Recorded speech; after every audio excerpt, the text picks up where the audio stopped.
जो previous slide में हमने देखा, जो वीडियो में हमने अभी तक देखा है, जे स्पार्किंग हो रहा है व फायर जनरेट हो रहा है जो केबल के ग्लांड के पास।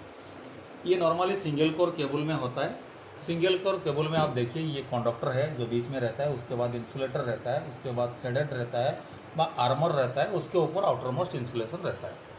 हम नॉर्मली सिंगल कोर केबल जब 3 फेस सप्लाई में यूज़ करते हैं तो दोनों साइड में हम आर्थ कर देते हैं। ये आर्थ हो गया तो उसमें क्या होता है ना, एक सर्कुलेटिंग करंट फ्लो करेगा, ऐसे सर्कुलेटिंग करंट फ्लो करेगा, ये आर्मर के थ्रू ऐसे सर्कुलेटिंग करंट फ्लो करेगा।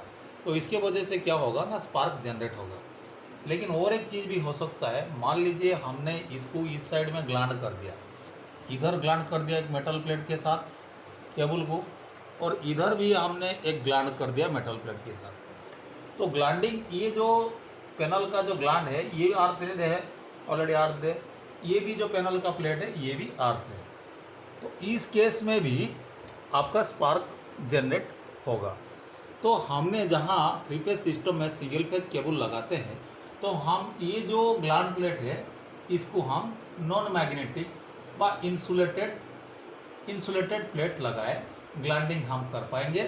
दोनों साइड में से एक साइड में हम मेटल प्लेट लगा सकते हैं और एक साइड में इंसुलेटेड प्लेट लगा सकते हैं, ताकि एक साइड अर्थ होगा और दूसरा साइड आपका ओपन कंडीशन में रहेगा।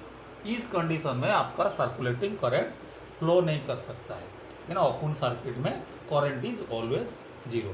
तो नेक्स्ट इसके बाद जो हमारा वीडियो आ रहा है उसमें आप देखिए हम इसको कैसे सॉल्व किए हैं और ये जो स्पार्क कैसे जनरेट हो रहा है और ये जो इंड्यूस्ड ईएमएफ कैसे जनरेट हो रहा है उसके बारे में बताएं।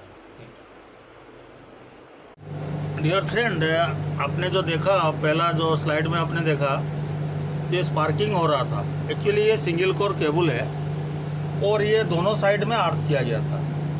दोनों साइड से आर्थ करने से और सिंगल फेज होने से सर्कुलेटिंग करंट और शेडेड करंट, शेडेड मतलब जो आर्मर होता है आउटरमोस्ट केबल का आउटरमोस्ट सरफेस में, जो हम मैकेनिकल स्ट्रेंथ के लिए जिसको हम रखते हैं उसको शेडिंग बोलते हैं व आर्मर बोलते हैं। ये स्पार्किंग जो हो रहा था उसका 2 ही कारण है, एक कारण कैपेसिटिव इफेक्ट है, दूसरा जो कारण है इंडक्टिव इफेक्ट है। कैपेसिटिव इफेक्ट इसलिए होता है जो कंडक्टर बीच में, मान लो इसके अंदर जो एल्यूमिनियम कंडक्टर है उसमें आपका वोल्टेज फ्लो कर रहा है, उसके बाद इंसुलेशन है, फिर उसके बाद आपका आर्मर है। तो कैपेसिटर का मीनिंग है दोनों कंडक्टर के बीच में कोई इंसुलेटर रहा तो वो act as a capacitive effect. So cable के अंदर आउटरमोस्ट सरफेस में मेटल है और इनर सरफेस में कंडक्टर है, बीच में इंसुलेटर हो तो ये एक्ट एज ए कैपेसिटर, इसके लिए वोल्टेज आपका इंड्यूस्ड होगा। दूसरा चीज़ है, दोनों साइड में हम उसको अर्थ कर देंगे तो इंडक्टिव वोल्टेज जो कंडक्टर के अंदर जो वोल्टेज फ्लो कर रहा है वो इंड्यूस्ड होके आपका आर्मर में फ्लो करेगा। तो पहले तो एक बात है जो आप इंडस्ट्री में व कोई भी जगह में जहाँ 3 फेज यूज़ हो रहा है वहाँ सिंगल कोर केबल यूज़ नहीं करना है तो बिना आर्मर का केबल यूज़ करना है।